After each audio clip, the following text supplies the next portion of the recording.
Ilisikika hodi asubuhi na mapema. Ikasikika sauti ikisema, amka mwanangu. Ile siku tuloisubiri familia nzima tayari imeshaandama.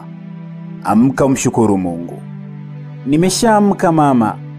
Ilisikika sauti ya binti ikisema. Ilikuwa ni Jumamosi mwanana. Hakika ilifana. Baridi kiasi, matone ya mvua yalisikika nje.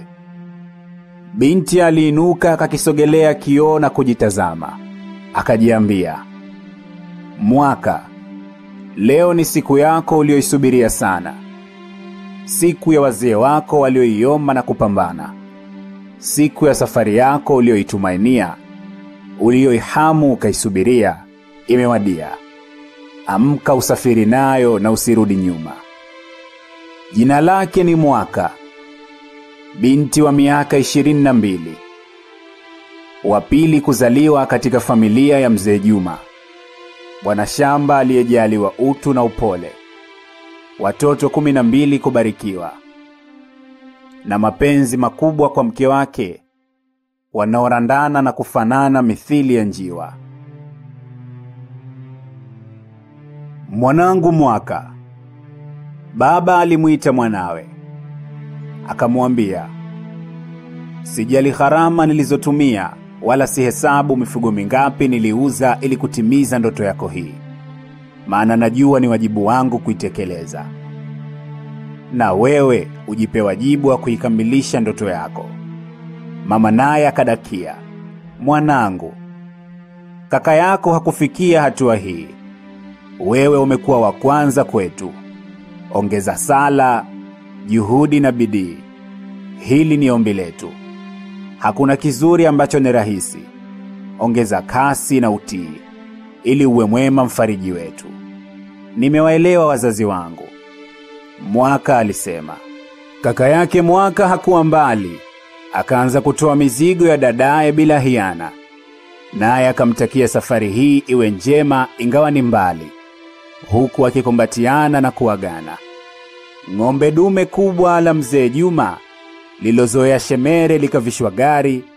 Familia kubwa yote kakusanyana, ikamtakia kheri na njema safari.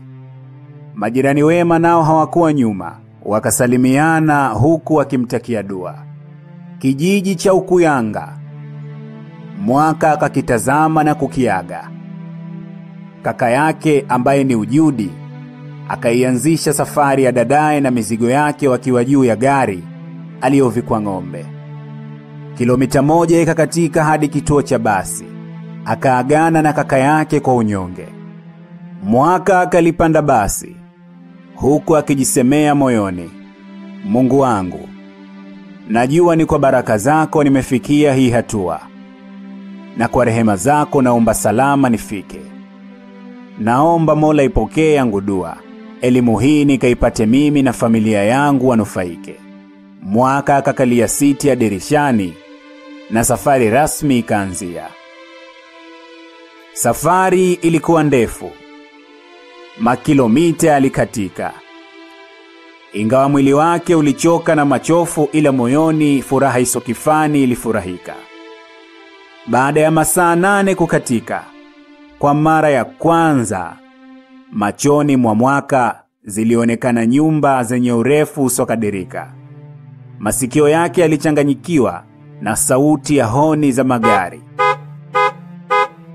Ghafla akasikia sauti ya utingo aliyempokea mizigo ikimwambia, dada yangu, tumefika. Na Mwaka akashuka. Mwaka akatoa kidaftari kidogo chenye namba za simu. Akasogea pembezoni kibandani na simu akaipiga. Ilikuwa ni simu ya kijamii, kibanda cha simu tulizoea kuita. Simu akaipiga ikaita na sauti ya kiume kwa ukali ikasikika. Nani mwenzangu? Sema shida yako, nina haraka. Mwaka kwa uoga akajibu, mimi ni mwanafunzi mpya wa chuo cha Himayani. Namba hizi nilitakiwa kupiga pindi tu nikishuka kituoni. Sauti ikasikika ikisema, nimekuelewa. Nakuja kukufuata ulipo. Nipo njiani. Simu ikakatwa. Mwaka akaketi kituoni pale, akimsubiria anayeamini mwenyeji wake atokee. Ilikuwa ni saa 10 majira ya jioni. Mikono yake ikazama mkobani. Akatoa mkate mdogo aliopatiwa kijijini. Kabla ya kuufikisha kinywani, akasikia sauti ya kijana wa kiume pembeni ikisema, "Hunikaribishi?" Akageuka na kuangalia. Alikuwa ni kijana mtanashati, aliyevalia kiatu nyoofu, nywele zilizochanwa na kufugwa kwa unadhifu, suruali iliyonyooshwa kwa pasi yaliyochemekea na shati. Kwa kumkadiria alikuwa na miaka 25. Akamsogelea binti na kuanza kumsemesha, huku tabasamu zito akilitoa katika uso wake. Akamsalimia, "Hujambo mrembo?" Mwaka akaitika, "Sijambo, shikamo."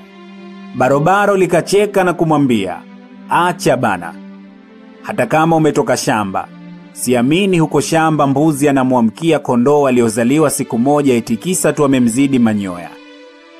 Binti akatabasamu na pale pale Barobaro likapata mwanya na kujitambulisha, "Naitwa Bakari. Niite Beka Boy au Biwa Town." Beka mwenye mji wake. Mwaka akaupokea mkono wa Beka na kumjibu, "Naitwa Mwaka binti Juma." Beka alitabasamu na kumwambia, "Ingawa mkono wangu mwanzo ulisikitika kukosa mkate, ila kwa sasa unafarijika kupata mkono wa mwenye mkate." Binti alitabasamu na safari ya mazungumzo ya pamoja baina yao ikashamiri. Beka alitumia mdomo wake kutoa kauli za kumfurahisha Mwaka, na Mwaka naye alitoa masikio yake kuzisikiliza na kutabasamu hadi mwenyeji wake akawasili. Alikuwa ni kijana wa makamo. Akashuka na kumuuliza, "Wewe ndio mwanafunzi mpya wa Himayani?" Binti akajibu, "Ndio, ni mimi." Akajitambulisha, anaitwa Mr. Alex, ni dereva wa chuo cha Himayani. "Karibu." Wakabeba mizigo na kuingia garini, pamoja na Beka akiwa msaidizi wa mizigo ile. Kabla binti hajaondoka, Beka akamshika mkono Mwaka na kumuuliza, "Hujaniambia unapenda nini?" Mwaka akajibu, "Napenda masomo. Napenda chuo. Upendo wangu wote upo chuoni." Kisha Mwaka akapanda gari na Mr. Alex na kuondoka. Huku nyuma Beka Boy akajisemea, "Wewe unapenda chuo?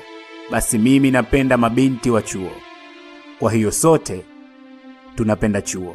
Upendo wa chuo ndo jina la simulizi hii, na hii ni sehemu yake ya kwanza. Tafadhali subscribe channel yetu ya YouTube kuweza kupata muendelezo wake kila siku ya Jumamosi na Jumatano. Himayani, ladha za simulizi. Pia karibu ujiunge na grupu letu la WhatsApp ambalo tutakuwa huko tukituma simulizi kabla ya kuziweka katika channel yetu ya YouTube.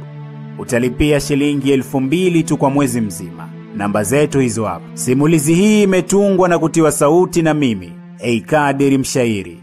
Je, Mwaka atafanikiwa lengo lake jema la masomo katika chuo kikuu cha Himayani? Na vipi Beka Boy naye? Atatimiza adhma yake chafu zidi ya Mwaka? Tukutane sehemu ya pili. Kwa wale wanaohitaji kutangaza biashara zao kupitia simulizi hii, wasiliana nasi kwa namba hizo.